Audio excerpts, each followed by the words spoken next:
Bonsoir, voici le titre de ce soir. Du beau monde était réuni au Vatican ce dimanche 18 mai 2025 pour la messe inaugurale de Léon XIV, le pape. Avec sa papa mobile découverte, le souverain pontife a donné le temps de son pontificat, être au contact de fidèles sans protection. Il fait déjà frais à Kinshasa. Chaque matin, la saison sèche annonce ses couleurs à la fois humides et sèches. Elle devrait débuter autour du 25 mai selon l'Agence nationale de météorologie. Comment faire pour s'y protéger contre le froid? Conseil à suivre dans le corps de votre édition.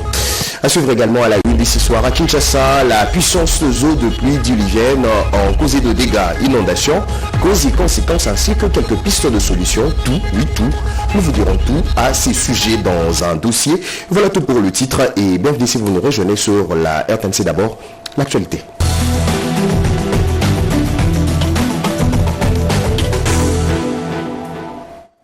10 jours après son élection, Léon XIV, le pape de l'Église catholique romaine, a célébré ce dimanche 18 mai 2025 à la place Saint-Pierre à Rome la messe inaugurale de son pontificat. Environ 200 délégations et de dizaines de milliers de catholiques ont pris part à cette célébration eucharistique avec sa papa mobile découverte. Le souverain pontife a donné le ton de son pontificat, être au contact de fidèles sans protection. Fifi Mukundi.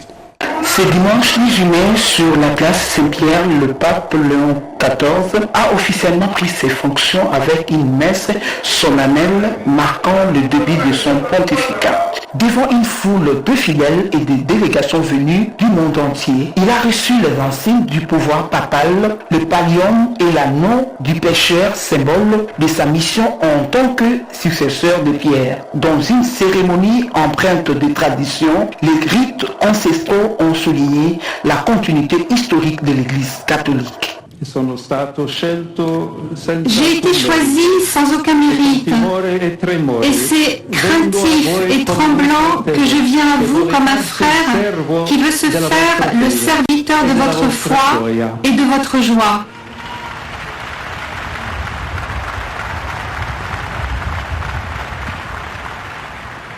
En marchant avec vous sur le chemin de l'amour de Dieu, qui veut que nous soyons tous unis en une seule famille. Amour et unité. Ce sont là les deux dimensions de la mission confiée à Pierre par Jésus. Retransmis en direct, cette célébration a captivé les croyants et observateurs du Vatican, témoins d'un moment clé pour l'Église et son nouveau chef spirituel. Et la tendance pour la saison sèche s'annonce une montée de poussière et d'éventuels troubles respiratoires dans certains coins de la capitale. Il fait déjà frais. La saison sèche annonce déjà ses couleurs. Elle sera à la fois humide et sèche et devra débuter autour du 25 mai 2025. Comment bien se couvrir contre le froid avant de sortir? La suite du conseil dans ses reportages signés Eric Kabamba. Les Quinois s'apprêtent à dire adieu à la saison des pluies. L'Agence nationale de météorologie et de télédétection par satellite Metelsat a annoncé le jeudi 15 mai 2025 dernier un nouveau retard de la saison sèche cette année. Elle débutera officiellement à Kinshasa le 25 mai prochain. Selon ce communiqué, une période de transition est prévue entre le 18 mai et le 2 juin, marquée par une alternance des journées sèches et humides. La Metelsat prévient également que cette période sera caractérisée par une baisse des températures et une forte présence des poussières dans l'atmosphère. Face à ces conditions climatiques, l'agence appelle les Quinoises et Quinois à prendre les dispositions nécessaires. Elle recommande notamment de porter des vêtements adaptés, de protéger les personnes vulnérables, en particulier les enfants et les personnes âgées, et d'éviter les environnements à forte concentration des poussières. Les experts en santé publique rappellent aussi l'importance d'une bonne hydratation et d'une vigilance accrue face aux maladies respiratoires souvent exacerbées durant cette période. Alors que la saison sèche tarde à s'installer, les habitants de Kinshasa doivent composer avec une météo capricieuse entre humidité résiduelle et une air chargée de poussière. Une transition à anticiper pour mieux s'y adapter.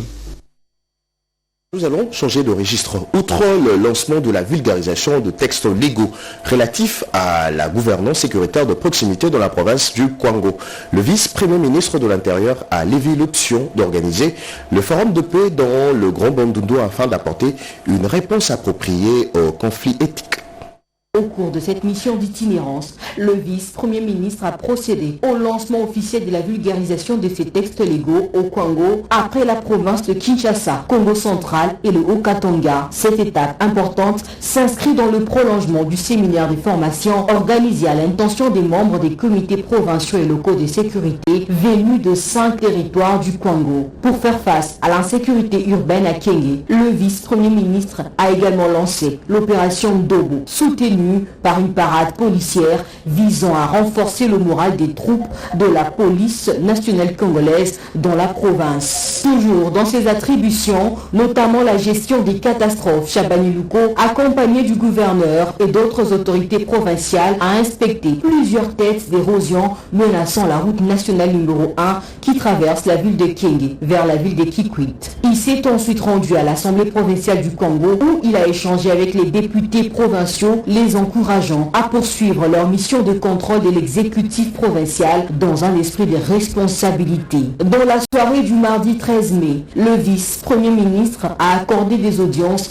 à différentes délégations, le bureau de l'Assemblée provinciale, les députés, les membres du gouvernement provincial, les bourgmestres, les administrateurs des territoires, les chefs coutumiers, les conseillers communaux, les notables de 5 territoires, ainsi que les forces vives de la province, dont la société civile et les confessions religieuses. Clôturant son séjour, le vice-premier ministre a annoncé la tenue prochaine d'un forum de paix pour réconcilier tous les fils et filles du Congo dans le but de faire front commun contre l'activisme des miliciens Mobondo qui menacent la paix et la stabilité de la région. Le patron de la territoriale, à la tête d'une forte délégation, a regagné Kinshasa le mercredi 14 mai, concrétisant ainsi l'objectif fixé pour cette itinérance.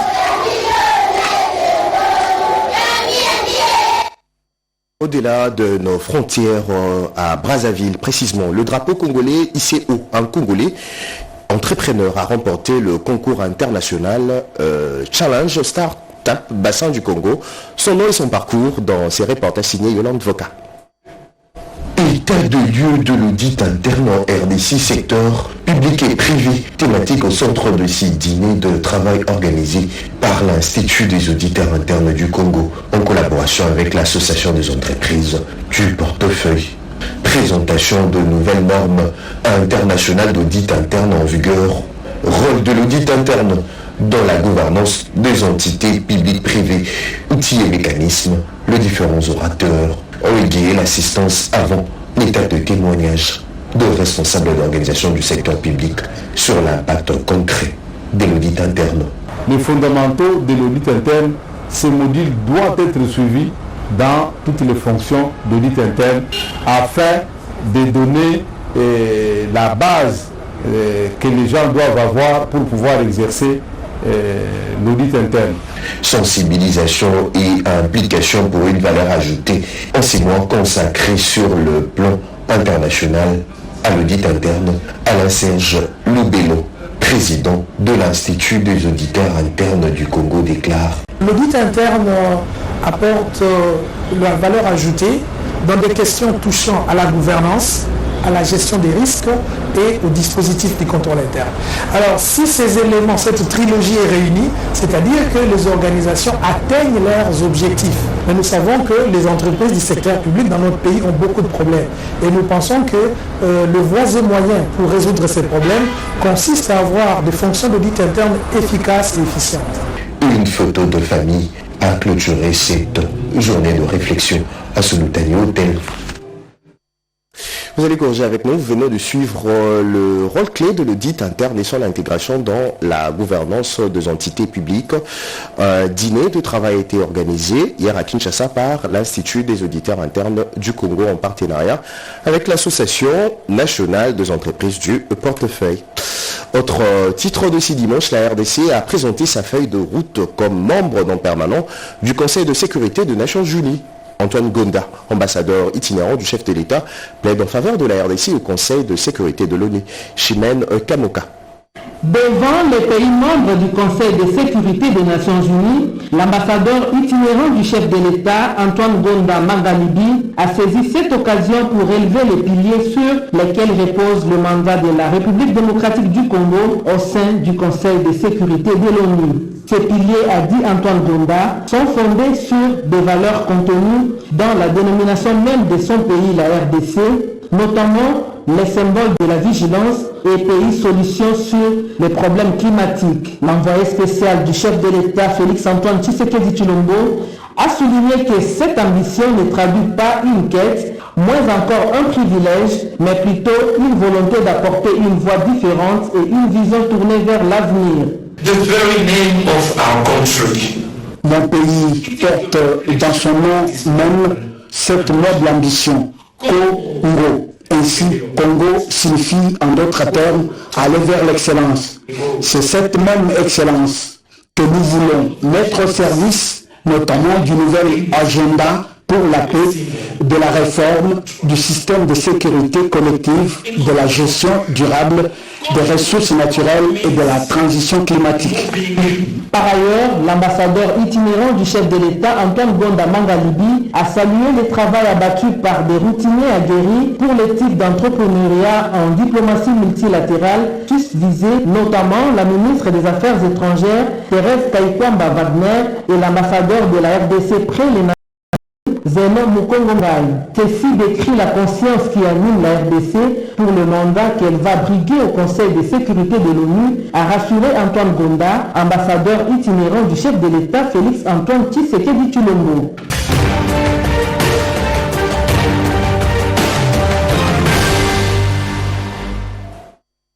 Parlons à présent de la semaine du président de la République. Le garant de la nation a porté sur le fonds baptismaux le livre « L'Afrique peut nourrir le monde » de George Forrest. En début de semaine, Félix Tshisekedi a obtenu son nouveau permis de conduire biométrique. Un résumé de Pierre Kibambi-Somwe. Un permis de conduire biométrique plus sécurisé et conforme aux standards internationaux, c'est désormais une réalité à la République démocratique du Congo. Mardi, le 13 mai 2025, le président de la République Félix-Antoine Tshisekedi Tshilombo a visité la société de production des permis de conduire dans ses locaux de la commune de la Gombe. L'exemple vient d'en haut, dit-on, en présence de la Première ministre Judith Suminwa, du vice-premier ministre et ministre des Transports Jean-Pierre Bemba. Le chef de l'État est venu s'enquérir du processus de délivrance du nouveau permis de conduire biométrique. Après avoir suivi avec brio toutes les étapes de la nouvelle procédure, le président de la République a obtenu son permis numérique en un temps record. Selon les dispositions du SPC, le parcours débute dans la salle de constatation où les requérants sont orientés selon le type de véhicule pour lequel ils sollicitent le permis. Ils sont ensuite dirigés vers un guichet bancaire pour le paiement des $18 américains avant de passer un double test de conduite. Le processus comprend une évaluation théorique sur ordinateur avec 20 questions chronométrées à 30 secondes chacune. Pour accéder à l'étape pratique, les candidats doivent obtenir au moins 12 points. Ceux qui réussissent ces premiers tests passent à un simulateur de conduite pour évaluer leurs compétences pratiques. L'Afrique peut nourrir le monde. C'est le livre de George Arthur Forrest, porté sur le fonds baptismaux le jeudi 15 mai 2025 par le président de la République Félix-Antoine Tshisekedi Tshilombo. Entrepreneur congolais né de parents néo-zélandais en 1940 à Lubumbashi, George Forrest a fait dans son livre de 131 pages les plaidoyers engagés et mobilisateurs pour l'autosuffisance alimentaire en Afrique. La RDC, sa terre natale, est non seulement un scandale minier, mais aussi agricole. Avec ses 24 millions d'hectares de terres arables, de vastes étendues de forêts et une pluviomètre favorable de 9 sur 12 mois, la RDC a tous les atouts pour être le grenier de l'Afrique, écrit George Forrest. Le président de la République a baptisé le livre et félicité son auteur. Le chef de l'État a promis de faire de cet ouvrage un manuel de l'agriculture, un manuel des politiques pour lutter contre l'insuffisance alimentaire. Madame Jacqueline Emongo Ebamba, épouse d'Ignace Moleka, a reçu le dégué hommage du président de la République Félix-Antoine Tshisekedi Tshilombo au cours d'une messe des suffrages célébrée durant la semaine à la cathédrale Notre-Dame du Congo. Des chefs d'institutions, des acteurs politiques et plusieurs autres personnalités se sont associés à la famille Moleka en ce moment d'hommage à l'illustre disparu. Au nom de la famille, Albert Moleka a exprimé toute la gratitude au chef de l'État. Votre présence ici montre votre promptitude à être proche des autres à des moments de peine comme de joie, a indiqué l'ancien directeur de cabinet du patriarche Étienne Tshisekedi Wamulumba au sein du parti UDPS. Vous vous posez certainement la question sur le sujet qui ont marqué votre semaine qui s'achève. Je vous cite deux. La 6e édition du Katanga Business Meeting à Kolwezi et la levée de l'immunité parlementaire du sénateur à vie Joseph Kabila. Ces sujets et tant d'autres ont alimenté le débat dans le coin et recoin de la RDC. Même ceux qui ne s'intéressent pas à la politique ont donné leur avis. Voici la semaine en 5, une sélection de Joséphine Liendo. Plusieurs plénières au Sénat et à l'Assemblée nationale ont fait la une de l'actualité de la semaine. Au Sénat, visé par une procédure judiciaire, les sénateurs n'ont pas pu statuer sur la levée des immunités du sénateur à vie Joseph Kabila. La séance à huis clos a été levée et une commission spéciale a été constituée pour approfondir les débats. À l'Assemblée nationale, 2 projets de loi ont été débattus, notamment la loi relative à la réforme de la police nationale congolaise, défendue par le ministre de l'Intérieur, décentralisation et affaires coutumières, et la loi sur la création d'un tribunal pénal économique et financier, présentée par le ministre d'État en charge de la justice. Ces 2 textes ont été envoyés en commission pour un examen approfondi. Répondant à une question orale, la ministre des Affaires foncières a fourni des éléments de réponse à la question sur la démolition des constructions anarchiques. Selon la ministre, l'action du gouvernement est légitime car ces maisons sont construites dans le domaine public de l'État. Situation préoccupante au quartier GB, la population tire la sonnette d'alarme. Une trentaine de camions poids lourds de la société Mino Congo sont stationnés illégalement depuis plus d'une semaine sur la route principale et cela crée des embouteillages monstres. Informé de la situation, le ministre provincial des Transports a fait évacuer quelques camions remorques à la grande satisfaction des usagers de cette route. Pendant ce temps, les écoliers du collège Saint-André dans la commune de Kinshasa ont des difficultés pour accéder à leur école. L'avenue Itaga qui mène vers ce collège est dans un état de délabrement très avancé. Ils ont lancé un cri de détresse aux autorités compétentes pour la réhabilitation de cette avenue. En province, précisément dans le Haut-Ouélé, 180 km de routes de dessert agricole sur l'axe routier stratégique à Bakitambala et Sesenge sont en train d'être réhabilités. Il s'agit d'une importante route qui peut relier toute la province du Haut-Ouélé. Ces travaux ont été lancés par le ministre en charge du développement rural et le gouverneur de province. Placée sous le thème Bâtir notre futur, la 6e édition Katanga Business Meeting a vécu à Kolwezi. Cette édition a réuni des acteurs politiques, diplomatiques, économiques autour des enjeux du développement en RDC. L'événement a été lancé par la première ministre. Une centaine de personnes ont péri suite aux inondations dans le village de Kassaba, en territoire de Fizi au sud Kivu. Le drame s'est produit dans la nuit du 8 au 9 mai dernier. La ministre des Affaires sociales, Action humanitaire et solidarité nationale a mobilisé les partenaires pour venir en aide au gouvernement qui prend des mesures conséquentes. Une morgue moderne de capacité de 12 corps et une ambulance médicalisée ont été officiellement remises à l'hôpital général de Luozi dans la province du Congo central. Cet acte de générosité du rapporteur adjoint du Sénat vient répondre à un besoin de longue date. Enfin, Le monde a célébré le 15 mai dernier la journée internationale de la famille à Kinshasa. Une conférence débat a été organisée sous le thème « Les politiques axées sur la famille comme pilier pour un Congo émergent à l'horizon 2030 ».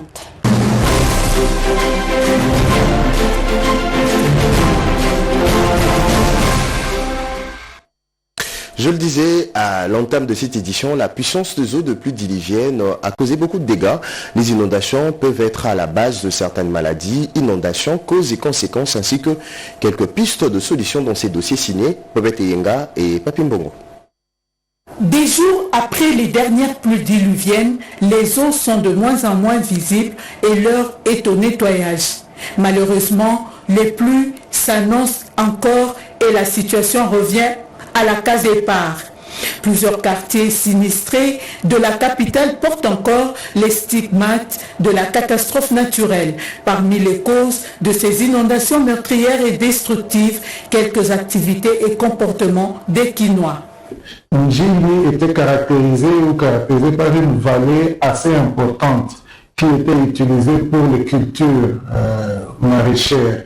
Mais avec la pression foncière, cette vallée est une vallée qui s'est transformée en zone résidentielle. Lorsque maintenant vous venez construire dans ces milieux-là, vous créez, donc vous limitez en fait l'expansion de la rivière, donc vous augmentez son débit, son volume, et sans compter maintenant tous les déchets qui s'accumulent, qui font que par le bas également, les niveaux se relèvent. Il y a aussi, enfin, la prise d'eau sur la rivière Njili, juste après le pont de l'Anjili, vous avez cet ouvrage de la régie des eaux qui se trouve en travers de la rivière. Donc, quand vous avez une quantité importante d'eau, ça peut également refouler. Les conséquences des inondations déstabilisent la vie des familles à Kinshasa. Quand les eaux débordent, eh bien, eux, ils ont subi maintenant les conséquences. Ils ne sont pas responsables des inondations, mais c'est le volume d'eau, la précarité de leur construction et de leur quartier affecte maintenant donc le nombre de morts que nous connaissons. C'est par rapport à la précarité des quartiers, des conditions, des bâtiments dans lesquels les gens habitent. Sur le plan sanitaire, l'on redoute d'une contamination de l'environnement et de l'eau. Le ministre provincial de la Santé tire la sonnette d'alarme. En effet, des maladies hydriques et des épidémies s'invitent. Le danger, vous savez qu'il y a eu de l'eau qui s'est débordée. Le bout de l'eau qu'on appelle Nandi, cette rivière-là a plusieurs choses dans ses contenus qui se sont entrées et infiltrées dans leur maison. Il y a plusieurs choses. Il y a des épidémies qui peuvent être créées en ayant toutes ces lois. C'est le mieux que nous pouvons faire, c'est assurer que ces personnes-là puissent vivre en sécurité sanitaire au moment où toutes ces choses vont se passer. Ce que nous faisons, c'est maintenant mettre le plan de désinfectation, dératisation et désinsectisation des lieux pour qu'eux rentrent dans la sécurité. Et puis, faire ce qu'on appelle la sensibilisation sanitaire, leur montrer à la population les dangers qui courent à aller habiter dans les zones-là, parce qu'il y a des zones, on devons les dire carrément, qui doivent être supprimées, ou carrément que des personnes doivent être délocalisées parce que ce sont des zones en risque sécuritaire, même sur le plan de la sécurité sanitaire. Les pistes et des solutions sont connues, il suffit de les exploiter convenablement pour éviter le pire. Le développement d'une ville doit être contrôlé, planifié, encadré. Et à partir du moment où il y a cette absence de planification, de développement. Donc en fait aujourd'hui, Kinshasa se développe de manière spontanée. Il n'y a pas de plan, il n'y a pas d'autorité pour vous dire construisez ici ou ne construisez pas ici. Donc on est là juste pour constater au moment où il y a des dégâts, mais il y a des gens qui ne savaient même pas que sur le bord de cette rivière-là, il y a des gens qui ont habité. Donc on est surpris de voir qu'il y a des gens uniquement au moment où on voit les conséquences. Donc on ne planifie pas et c'est ça le grand problème que nous avons. Déjà on parle de catastrophes, de ce genre de catastrophes qui arrivent régulièrement à Kinshasa. Donc on devrait déjà avoir une structure technique qui est prête à faire face à ce genre de situations. La gestion de notre ville s'est fait vraiment par le haut. Et ce n'est pas bon. Une gestion devrait se faire par le bas, par les autorités les plus proches des populations, parce que si on doit attendre le gouverneur ou le président pour constater qu'il y a des constructions anarchiques dans une ville de 10 000 km², ce ne sera pas efficace. Donc il faut vraiment réfléchir sur la gouvernance de la ville, comment gérer la ville. Avec les prévisions météorologiques annonçant des pluies diluviennes sur la ville capitale et dans d'autres villes congolaises, il y a lieu de prendre des dispositions nécessaires pour prévenir et gérer les risques d'inondation en RDC.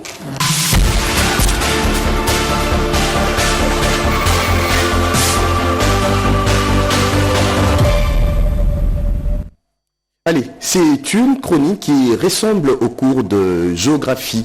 Le chroniqueur commence par un rappel. La RDC est traversée par la ligne équatoriale. J'ai poursuivi ces propos. Les pluies font partie de notre vécu et les inondations un corollaire. Question maintenant, est-ce qu'il y a lieu d'anticiper pour éviter le perte en vies humaines faisable selon cette chroniqueur Edith Chala? Suivez. Les inondations à Kinshasa ont toujours une allure dramatique, même si les pluies sont annoncées des jours avant. Kinlabel n'est pas la seule ville au monde qui est frappée par les crues des rivières. Les précipitations sont des phénomènes naturels, amplifiés depuis par le changement climatique. Elles sont imparables de ces points de vue. Mais à Kinshasa, plusieurs facteurs dus à l'homme se conjuguent parfaitement pour les favoriser. Le comportement personnel du Congolais n'est pas de nature à se mettre à l'abri de pareilles surprises. Tous les lits des rivières congolaises sont envahis par les constructions anarchiques. C'est récurrent et progressif à mesure que les villes grossissent, mises sous pression par la démographie. À cela s'ajoute une mauvaise gestion de l'environnement. Les bouteilles plastiques jonchent toutes les rues, elles tapissent les rivières et elles obstruent les canalisations. Lorsqu'il pleut, des ménages déchargent avec une telle insouciance les poubelles dans les canaux d'évacuation. En janvier 2024, le fleuve était déjà sorti de son lit. Les crues s'étaient fait ressentir jusqu'au beau milieu de Kinshasa. La cité du fleuve avait vu les hippopotames s'y installer. Des pluies d'une rare intensité s'étaient abattues sur Kinshasa la belle. Pour que le fleuve déborde, d'autres villes du pays doivent connaître un nombre important de précipitations, notamment les villes en aval de Kinshasa. Le fleuve avait connu en ce moment 6 mètres de crue. En 1991, les pirogues avaient encore traversé les grandes routes des communes de la Gombe, de Barumo et de Limete. Le pont Lundabululu a été lancé à cette hauteur sur la rivière Makelele en 1991 pour éviter qu'il ne soit submergé par les crues de la rivière. Les riverains aussi avaient été délocalisés pour Mpassa après l'aéroport de Njili. Quelques années après, l'État a oublié. Les sinistrés sont revenus sur les sites non aedificandi. Certains ont construit, d'autres ont revendu des parcelles. Aujourd'hui, ce sont des zones occupées qui attendent d'inondations et morts d'hommes. En 1970, les inondations de la rivière Makelele faisaient à peu près 50 morts. En octobre 2007, cette même rivière s'étalait sur 150 mètres de chaque côté de son lit, inondant plusieurs ménages. À l'époque, Kinshasa c'était le tiers de la population d'aujourd'hui. La démographie a galopé et sa pression est allée vers l'est. La rivière Njili a perdu près de 80% de son lit. À titre illustratif, toutes les rizicultures des Kingabwa ont laissé place à des habitations. Même le fleuve n'est pas épargné par cette pression. La cité du fleuve, c'est le lit du fleuve qui a été rétréci avec l'entière bénédiction des pouvoirs publics. Comme si Kinshasa était en manque de terre. La baie de Ngaliema, c'est aussi le lit du fleuve qui est soumis à rude épreuve. Les ministères de l'urbanisme et habitat et celui en charge des affaires coutumières existent depuis des lustres. Ils regardent impuissants des cités qui naissent sur des zones non aedificandi. Ils accordent même des titres de propriété sur ces terrains. On se rappelle des règles lorsqu'il y a catastrophe, comme c'était le cas la semaine dernière. Les pouvoirs publics doivent sévir sans état d'âme, mais avec la raison. Les espaces aedificandi, c'est l'État qui les rend vivables. Tous les millions de Quinois ne doivent pas s'agglutiner autour des grandes artères qui existent. La rocade, qui est en construction, traverse encore des zones inhabitées. Les affaires foncières et l'urbanisme doivent anticiper l'arrivée certaine et massive des populations autour de la rocade. Le citoyen n'est pas exempt de tout reproche. Va à Mongafula, à la Gombe, à Lemba, bref, surtout Kinshasa, des sachets et bouteilles en plastique sont jetés partout. Des restes de nourriture pourrissent les rigoles, les poubelles directement balancées dans les caniveaux. Résultat, quand la pluie tombe, l'eau s'écrète des voies même dans nos parcelles, sans autorisation, inonde nos maisons, véhicule des maladies hydriques et tue ceux qui sont prêts au dépourvu. Chacun peut participer à réduire les risques. Que l'hôtel des villes de Kinshasa et ses démembrements accélèrent l'écurage des caniveaux, structurent rapidement la gestion des déchets domestiques, parce que les pluies, elles, tomberont toujours et même plus intensément.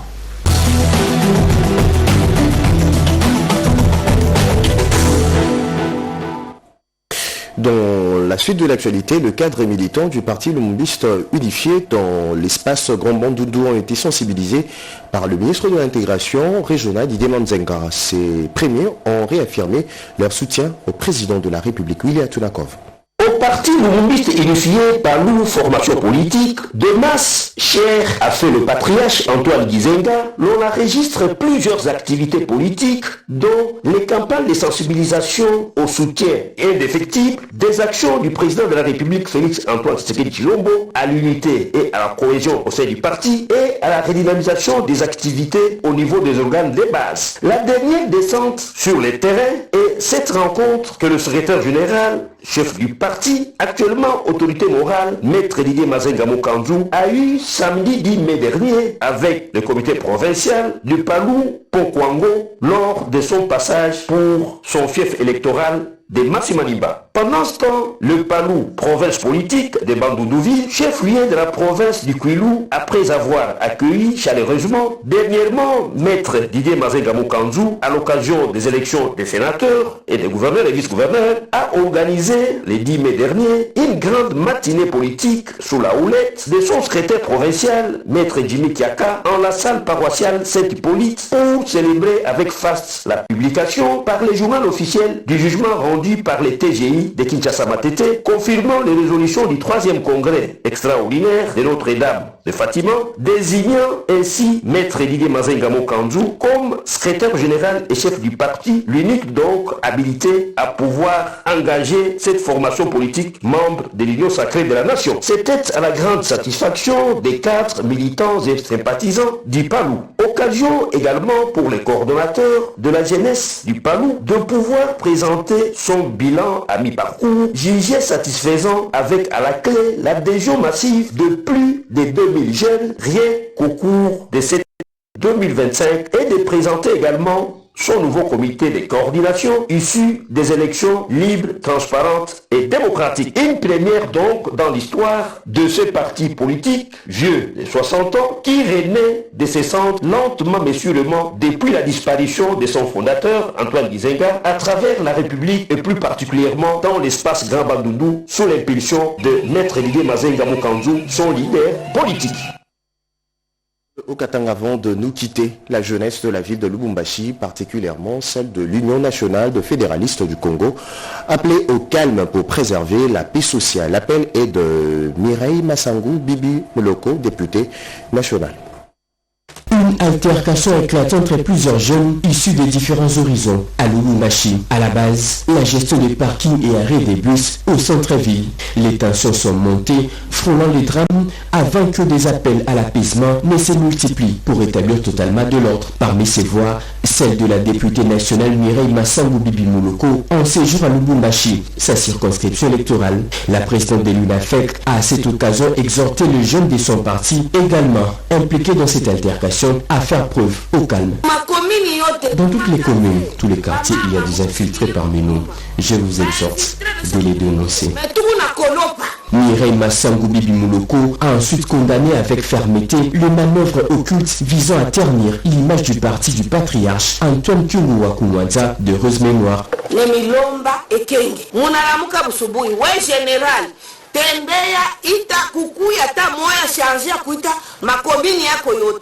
Je demande la vigilance, collaborer avec l'armée et d'autres services pour mettre fin à l'insécurité. Je sais que vous êtes civilisés, vous êtes l'image de Gabriel Kyungu partout où vous allez. Ne vous lancez pas dans des vols et autres anti-valeurs.